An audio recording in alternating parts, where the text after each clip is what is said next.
Hello, legends, and welcome to Blunt Force Healing Podcast, episode 295. It's a video update number 73, so you can see difference between the numbers. 295 days this project exists, which consists of podcast and underpinning it blog.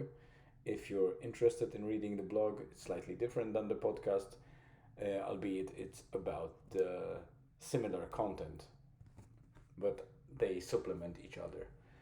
The blog is in the description, so if you're on YouTube, you can just click or go to the www.bluntforcehealing.com and have a look around and see if you like it.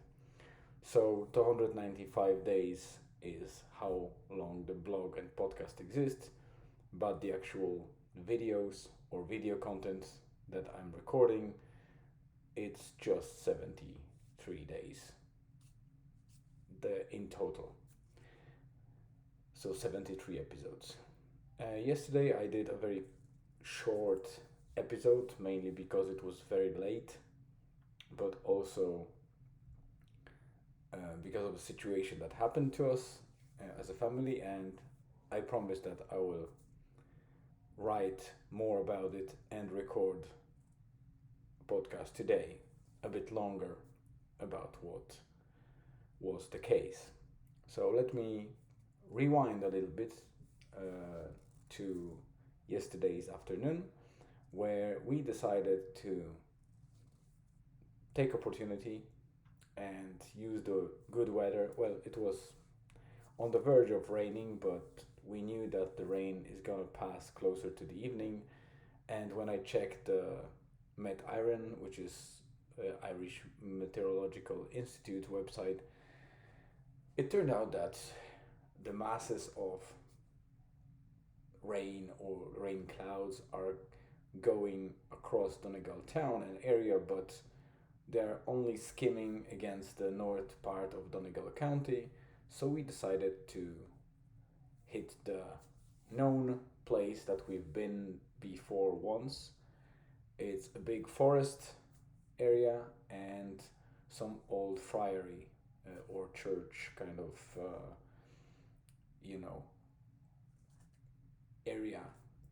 It's like I think it's a church and also something like well, friary. That's what they call, and it's a very old place that brings a lot of tourists out there. There's a cafe, and it's at the shore of Shiphaven Bay, which is a beautiful spot in itself. Actually, from the friary itself, if you look at the other side of the bay, you can see another big strand of sand, lovely beach that we've been before as well. It has a boardwalk created across the dunes and the grasslands to get to it. And on the other side, on the kind of, I would say, solid shore, there's a Donegal Boardwalk Resort, which is a kind of nice area where you can get accommodation, I think, and there's a little bit of, you know, amenities like restaurant and some even basketball pitch with the tennis court and all that stuff, with a playground for kids. But we headed to the friary. We packed things because we knew that we will explore the bay a little bit north, and we wanted to check the rugged areas that have like lovely coves and small secluded beaches, and spend a little bit of time there.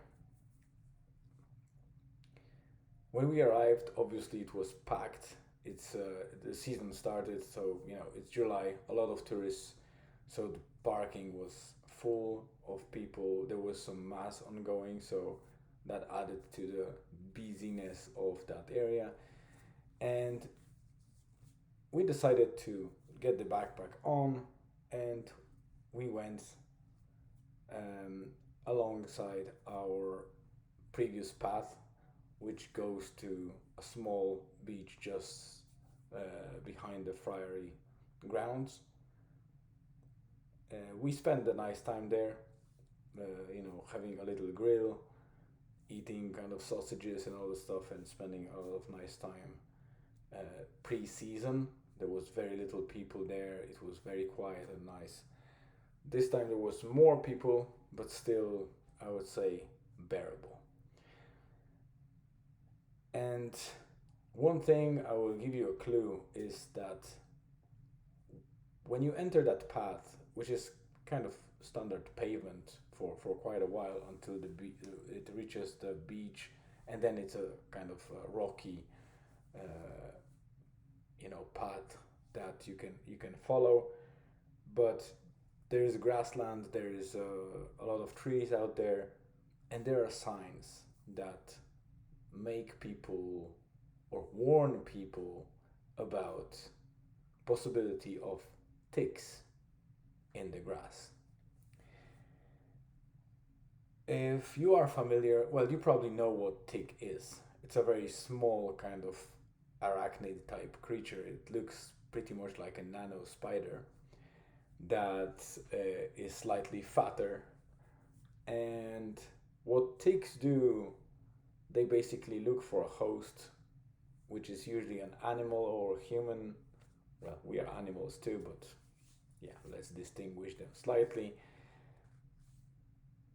And they basically look for a nice place where they can sense the potential area where they are close to the veins or small kind of blood vessels under the skin. So they try to attach, and basically they have like a almost like a scissors with you know saw like teeth, and they try to cut through the layers of skin and attach to the place where the vessel is and start drinking blood. This is how they fed. The It sounds scary, but it's not really, because it's not like a horror movie. It's such a small thing, and the good and bad thing about the tick is that only head goes through the layers of skin, while the whole rest of the body, including legs, remains on the outside. So, first thing that you can kind of logically do if you think you might got a tick in your skin is just slightly brush your finger against it in different directions, and if that dot or kind of black thing slightly lifts itself, and it might even shine if you have enough light, so you can see reflection of that, and it stays attached, that's very likely the tick, if it's attached.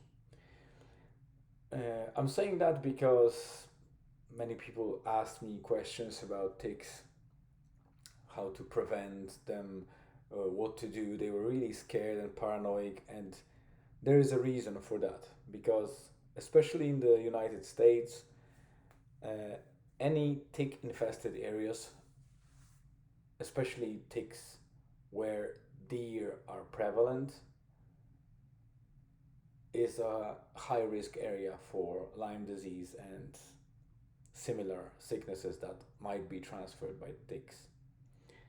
So I understand why people are scared, especially that Lyme disease is a very strange, very, mm, I would say, not only upsetting but disabling type of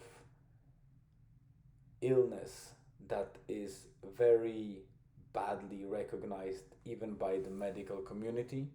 Of course, medical research goes in a very nice way. We know a lot of things about the ticks from research perspective and from academic perspective, but the practitioners, if you go to the GP or to any practitioner, like the first contact type of doctor, or even in a hospital, very often people are seen as pretending that they feel bad, while they might have a Lyme disease and they really feel bad, because the most of the blood work doesn't show anything, or other, checkups don't reveal any problem with them, yet they feel bad.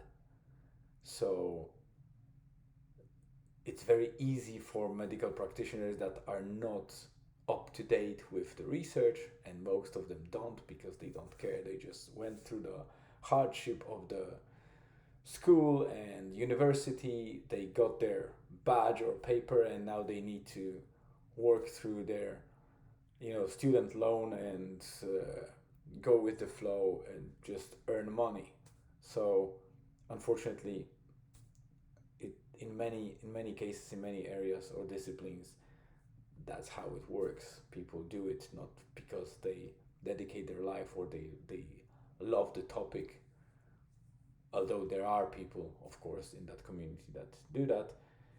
Unfortunately, a bigger part of those uh, disciplines is covered by people that don't, or they just there for money. They treat it as a job, and that's it. So let's go back to the ticks. We started walking across the path, it was fine, but then we reached a little bit slightly overgrown areas, not too much, but the grass were kind of touching our legs. There were some ferns, etc. So, but people were walking there. We were kind of exploring the path, so it was fine. But after some time, I sensed something, and unless you're really aware of ticks possibly being on your body, it's it's very hard to feel them. Like some people say that tick bite hurts. Okay, there might be situations where you can actually feel the tick bite, but in most cases you don't. That's the worst part about the ticks. Not only they are very stealthy insects, but not only in how they crawl across your skin, but how they attach to you as well, which means basically they bite into the skin. The only time where you can start noticing something is when they started already feeding on blood, and your body reacts and starts surrounding the place where a tick is attached with the inflamed kind of bump, like after the mosquito bite, and it starts being itchy, and then you can realize that there's something in in the middle of that little mosquito bite, and it's black or dark brown usually, and you can see that there's something that is actually sitting in there. And many people don't have ticks or never had ticks in their life. Some had, and uh, they lived through that. Some people might have ticks, and they drank or kind of fed on them, and they disengaged, kind of detached, and the only thing that was left, it was like there was that kind of mosquito like bite that was itchy, and that's it. But unfortunately, the statistics are quite scary that a lot of people after tick bites, especially in Americas, are getting Lyme disease, and of course in different stages, in different intensity. But the scariest part is that only one in a third, I would say, or 1 in 3 people actually know that they had tick bite. 2 others might have noticed some redness or place, or not see anything at all, and they thought that they might have been bitten by mosquito or something like that, or it was just a standard bump or whatever. They would never think that they had tick, yet they had it. It detached after feeding and left some bacteria with them.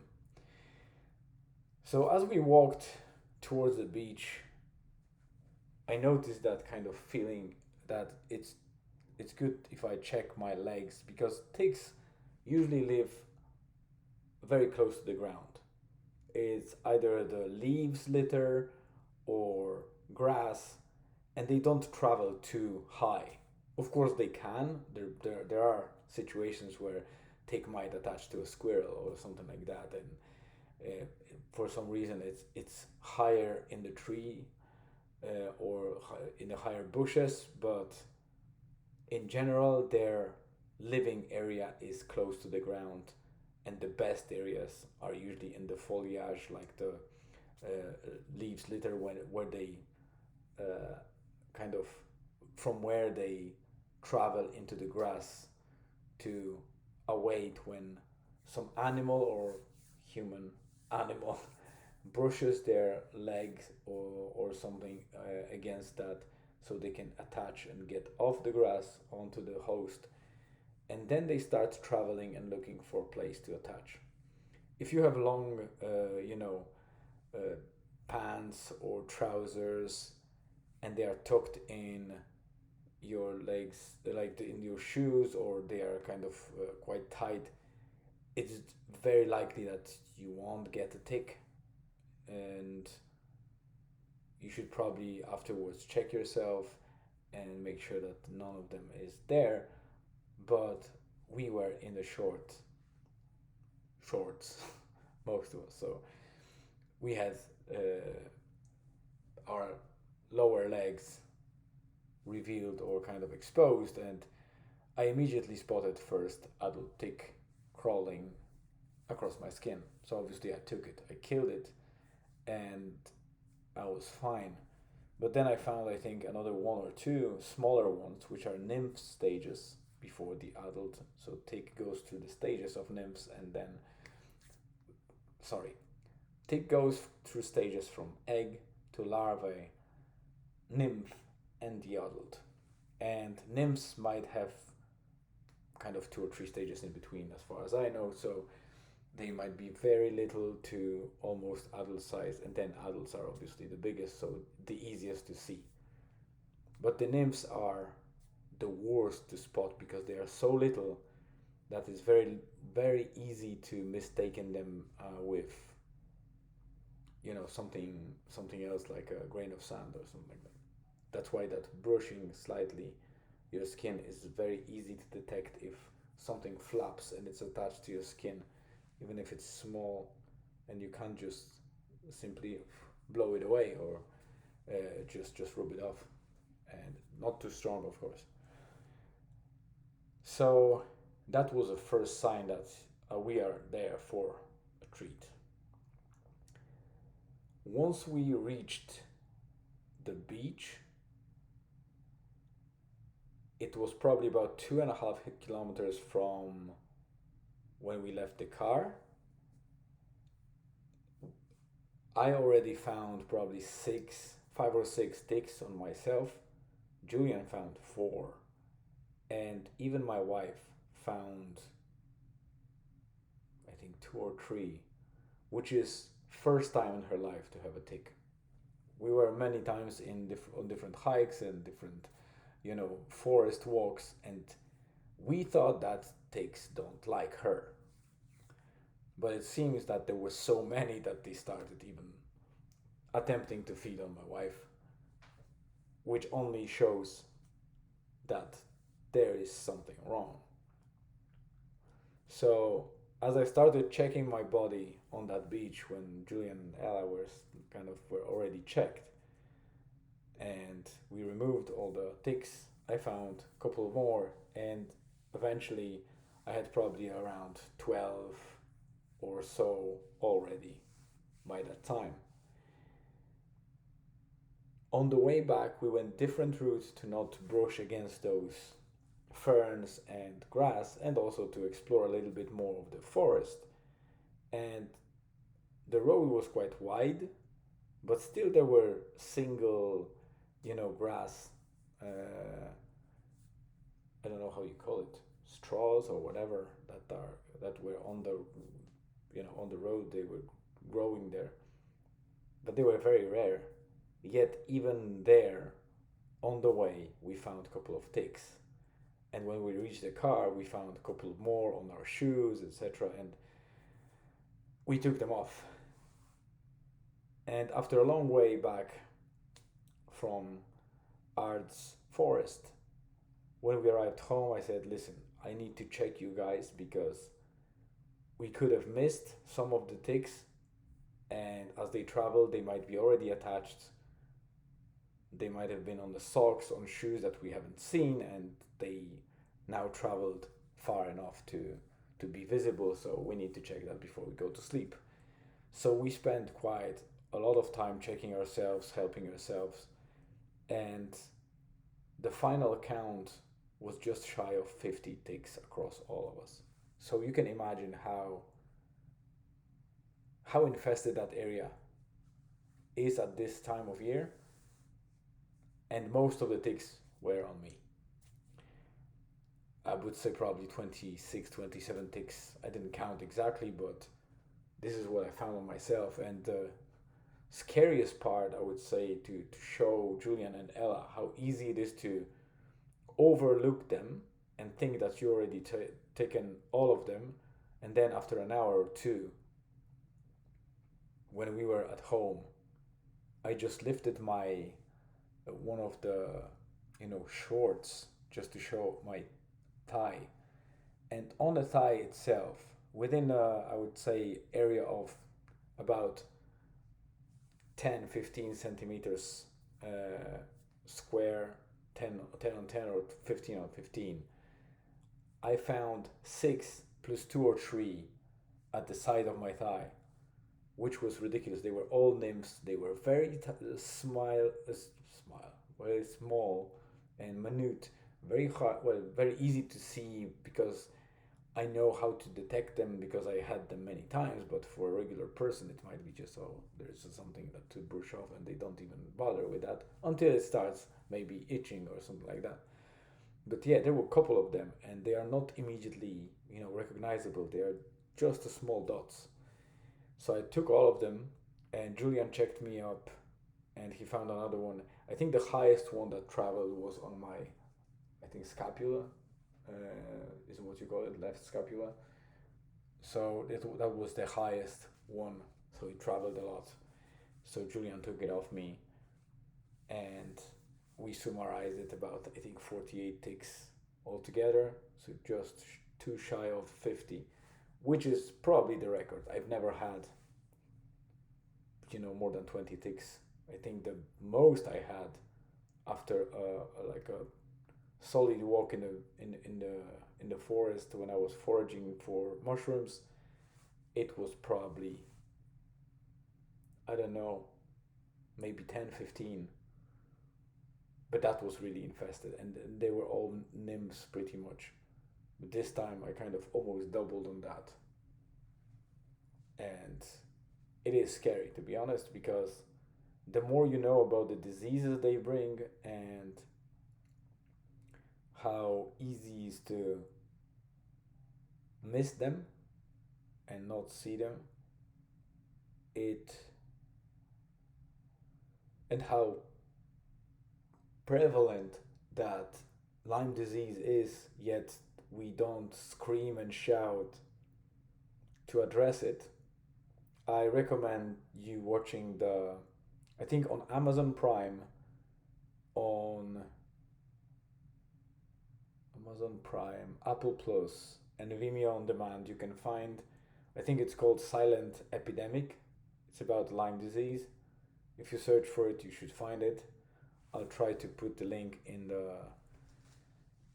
the blog, so make sure to check the blog because I will write about ticks a little bit more. But yeah, this is a very scary summary of how medical practitioners are neglecting or are unaware of the scale of that Lyme disease affecting people. The problem with Lyme disease is that it's very hard to diagnose because it has different symptoms of different illnesses. So it looks like you have 2 3 illnesses, but you don't have them because you don't have any other symptoms of those illnesses. So it's very hard to diagnose. You need to go through many checks and have a medical practitioner that is very much aware of Lyme disease to diagnose it, and it's really scary. So We are 25 minutes in. Spotify only allows me 30 minutes, and unfortunately, I post on YouTube and on Spotify video, so I need to stay within constraints. So let me just summarize for those of you that are interested in how to deal with ticks, how to be aware. First of all, if somebody tells you to burn the tick or smear it with some oil or whatever remedy that, you know, sometimes older generation are trying to say, please don't. The only safe way to remove the tick that's already attached to you is to use a very sharp and, well, very precise pincers or any tool that you can grab very precisely a tick close to the skin where the head is attached, because you need to grab it by the head and slowly pull it off the skin. It will let go, basically. There are some different methods that even GPs are using, like the medical practitioners, to twist them. There is like a special tool that you can buy in the pharmacy that is like a little fork where you can just use it against the tick and just pull it off.